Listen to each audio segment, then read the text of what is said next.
driving. This is going to be on the experience of a female. From what I understand, men driving Uber is a little bit different simply because, hey, they're a man, especially driving at night. So basically, driving for Uber means that you really need to be aware of all the things that you're going to be rated on in order to continue to stay as a partner with Uber.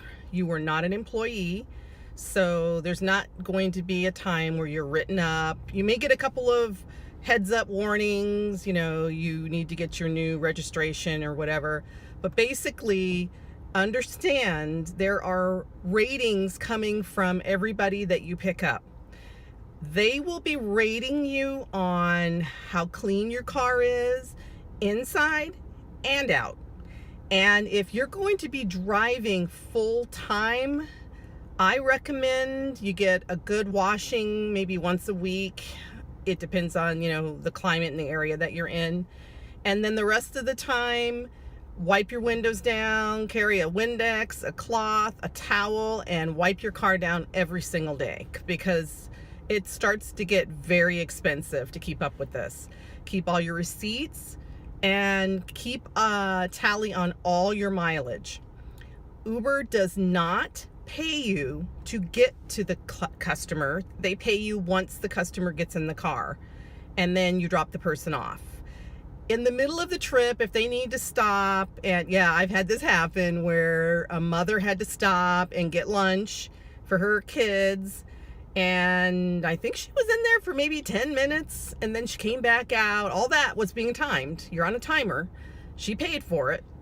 And then when she got done with dropping off her children, she then got back in the car and she changed the routing system to have me take her home.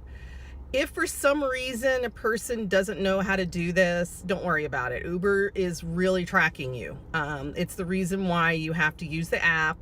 It's the reason why periodically Uber will take a picture, or they'll want you to verify who you are, just to make sure you don't have, Uncle Ben or somebody who's not supposed to be driving while you're, at another job full time.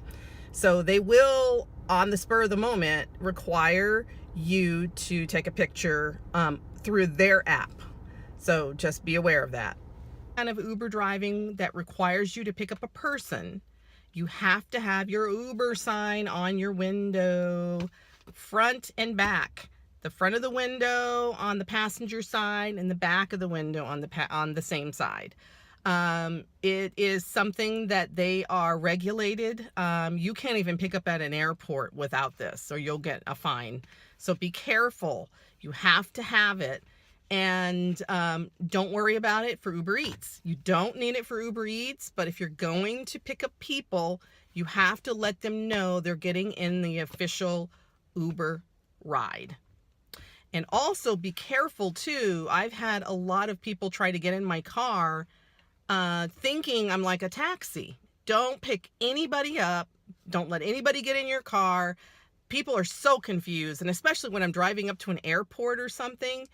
I used to feel sorry for some of the women that would look at me with excitement, like, yay, I'm going to get a women driver, because the women drivers are rare. There's more men.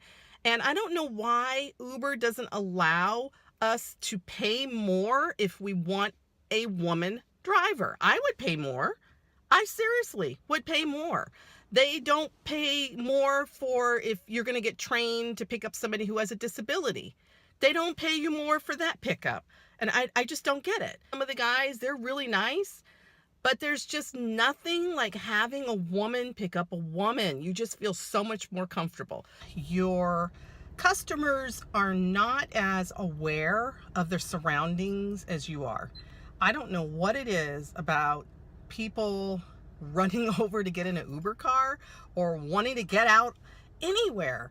They just are not aware there's a car coming and they might get hit. So sometimes you have to really be looking in your rearview mirror when they're getting out, and let them know wait, there's a car coming, hold on. Or I can't let you out there. There's a lot of areas that you will get a citation by because you have your Uber sticker on. Remember, you have to have your Uber sticker on to be picking up people.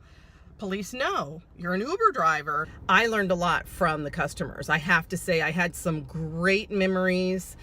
The only thing that was really hard for me was the long drives. There's a lot of times where you will not get out of your car for a good hour. If you're in a high density area where people rely on Ubers, like Los Angeles, you'll get, like, for instance, I live in Anaheim currently, and then I would pick up people at Disneyland and hope to stay in the Disneyland area or somewhat in the area. And then next thing I know, they got to go to LAX. And if anybody who lives out in this area knows, Anaheim is nowhere near LAX. And driving through that maze, I think they've made improvements, but I went one time and I literally couldn't find the dang airline. I felt so stupid because it's not my area. You're picking a person up and you're going wherever they want to go if you want to make money. And the further they go, the more money you make. The downfall to that is you got to get yourself back to your area. So usually what I would do is I would just kind of work that area for a while and then ask for a destination back. And sometimes that would work, sometimes it would not. Also, when you're having somebody in the car, you're really kind of gauging this person. Sometimes you know right away when they start working, getting their laptop out, or they're putting on makeup, or they're doing something on their phone. For the most likely, they don't want to have a conversation with you. So, I mean, I would do a light touch of, hey, how's it going? Where you headed? If they're going to the airport, I'd ask, where are they going? And then I would talk about some of the trips I've been on. And then, we would just kind of go from there. If they cut you off right away, don't talk to them. In the rearview mirror, I would keep an eye on them. And like if the windows are down, if it's a nice day, that's fine. But if their hair starts blowing all over their head, you're going to get a bad rating. If they arrive and they look in the mirror and they're like, that driver messed my hairdo up, and who knows how long it took them to do it. So be aware of that. Be aware if your car is too cold, too hot. They will let you know for the most part, but sometimes they won't. And I was the kind of driver that even if you got on your phone, I'm kind of watching you. I would lower any kind of music I had going on in my car. In the very beginning, I asked the stations that they wanted, but half the people didn't know they're in a new area or they didn't care. So I just played my stuff. And if it was a talk radio or something and I had children in the car with their parents and it was inappropriate, I would switch it right away. And then some of the parents thank me for that. I'm a parent. I know what it's like. I don't want to have my children being exposed to something. Another issue that was really big for me was people may get in your car and smell like marijuana. You are not, it is not against the law for you to ask them to get out of your car.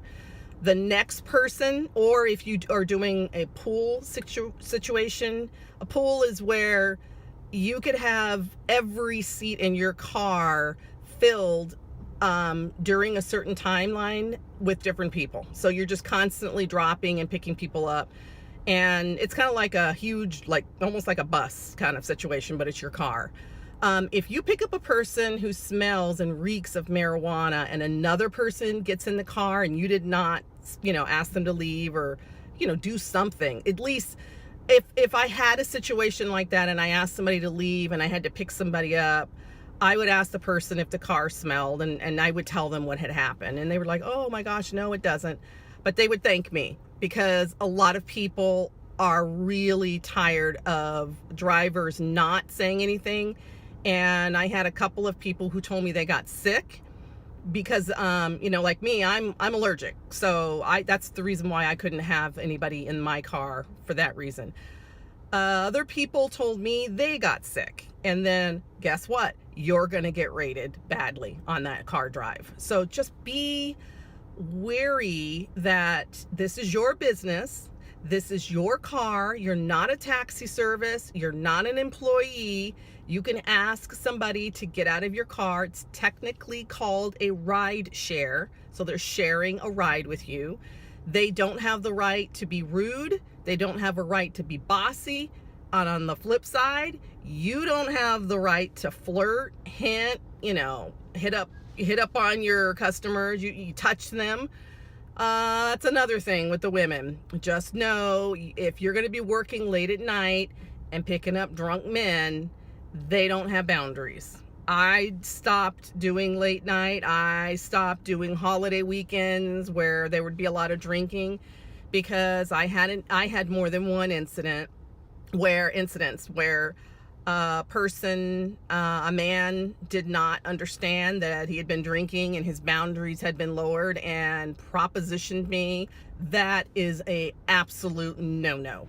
You can get banned from driving with Uber if you do that to your customer, and you can get banned if you're riding and you're treating somebody like that. At least I hope they ban them. I know they ban the drivers. I've heard this happen before. But just keep in mind, be appropriate, be courteous. Some people bring water. I tried that. Nobody ever wanted water. I was like, that's a waste of time. So I didn't do the water. Now, sometimes you'll also get rated really bad on your driving skills. And I just really, this to me was upsetting, because there's a lot of times where you're in bad traffic and you've got to slam on the brake in order to not hit the car in front of you. It's difficult to even turn off your app. If you're constantly accepting, that's always really good with ratings on Uber side. Now remember, you're going to get a rating from the customer and you're going to get a rating from Uber.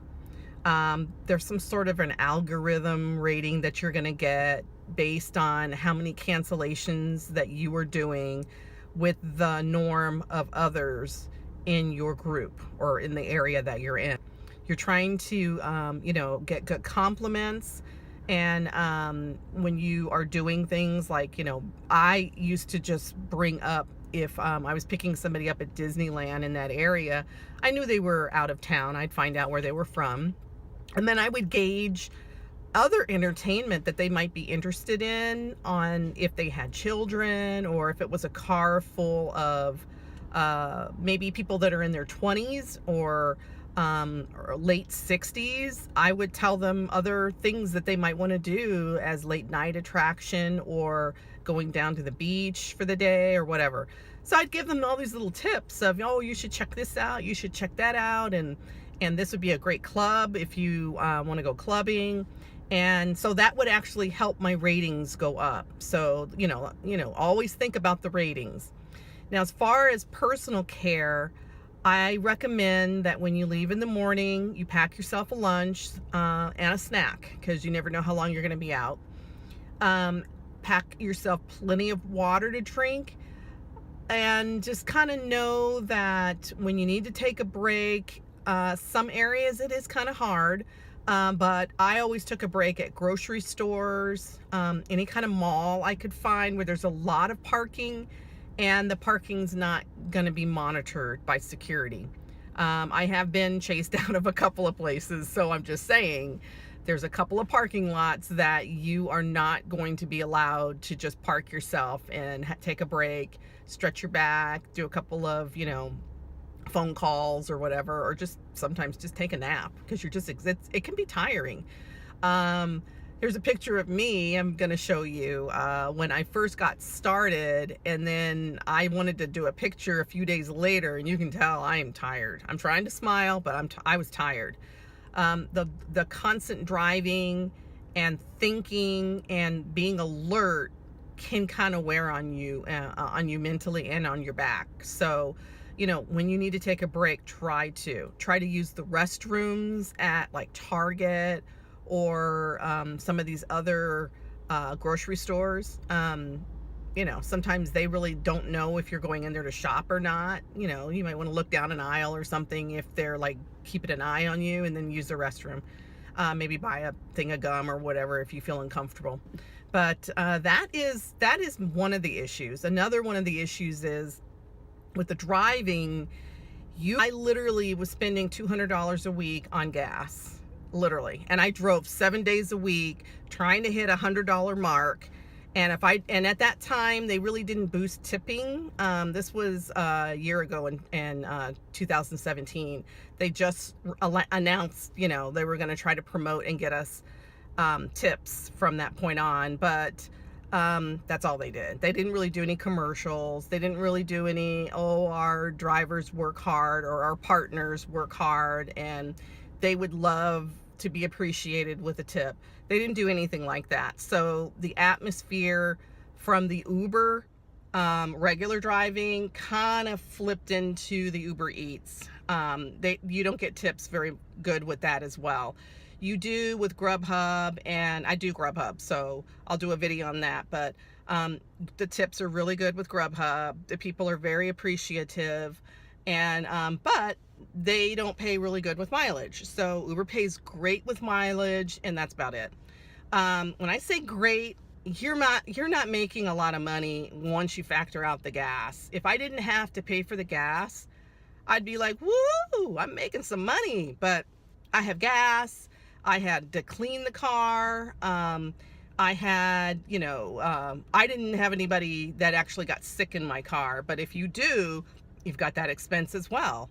And if I can just say anything, if you can just remember that this is a business and that whatever goes on in the car that you don't think is right or something is said inappropriately, make sure you let Uber know.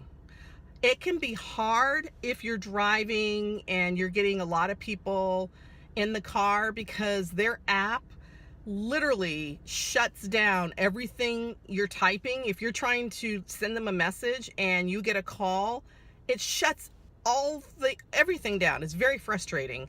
And I have written a paragraph of letting them know this happened, that happened, this was said, that was said, and then I got a call because you got to be on in order to leave this support message.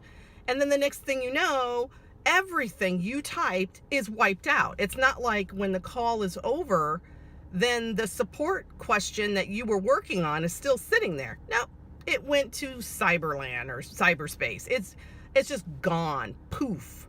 And that was so frustrating because if you can't leave a message right away or finish, it's frustrating. So I think I've gone through most of the situations, as a female. Again, one of the other things I would recommend too is bring some perfume, not a heavy smelling perfume, one of those shower spray, it's like a perfume, but it's lighter in scent. I would bring that in my car, and when the car got a little musty or I had somebody smelly in my car, or hey, you kind of got a whiff of yourself because you're hot and driving in this heat. Sometimes you get a little musty under the underarms. Spray your car before the next person gets in. Roll the windows down, and then when they step in, I don't know how many compliments I got that, oh my gosh, your car smells so good. I tried. But it is great to be able to just hop in your car and not have anybody, tell you when you have to be at a shift or work a block schedule. Oh, you got to love those block schedules with some of these food companies. It's a great job. You can jump in and, make some quick money. But again, if you get a tip, you're just, whoa, you're just so happy because it's very rare. It's very rare you're going to get a tip. It's not you. It's nothing that you've done, for the most part. It's nothing that you've done. I don't understand that you're not making ends meet. You're trying very hard, and this job for some people is not full-time forever. For me, it's a side job. For other people, they do it and they're going to do it forever, but they don't make a lot. They don't make a lot, people. If this is your first time getting an idea of this, you're not going to get rich off of this. If you're going to work the normal hours, if you're going to work late at night, yeah, maybe, but then you got to deal with drunk people. So there's a downside to everything in life, I guess. But I don't deal with drunk people very well. I don't want anybody, throwing up on my car, and I certainly don't want you touching me and talking about sex. No. So the only way for me to get away from that, and the marijuana people who get in thinking, oh, I just smoked. Well, it's still in your clothes, dude or lady. I'm sorry. I would have allergic reactions, and people are so unaware of what they're doing. But it's your business, and you have to protect your business. And another thing, I just wanted to say, you know, you're going to be doing all this driving. Make it fun. I decided, I called it my Uber adventures, and I started posting things on Instagram, and people like enjoyed it because I never knew what city I was going to be in. So one day I'd end up in Laguna Niguel. The next day I was in Hollywood. Then, you know, all of a sudden I'm in Sherman Oaks. Then I'm in Santa Monica. Then I'm back down at Orange County's LAX. And there's some great things to see. One of the pictures that I took was at the Nixon Library. Oh, that place is just so beautiful. That the fountain was just so gorgeous. I had to take a few pictures there. So make it fun. So with that being said, I hope I gave you enough info. I know I blabbed on enough. If you'd like to, I really would appreciate it if you would like and subscribe. I'm going to do a video on Grubhub and Uber Eats versus Grubhub. And then I'm moving to Las Vegas really soon. So I'm going to be doing a video on the difference between that, if there is any difference at all. But basically, I just wanted to thank anybody of you who may have gotten in my car. I had some great conversations. I learned a lot about a lot of people, and I wish some of you had tipped me. That's all I'm going to say. Thanks, and have a great day. Bye.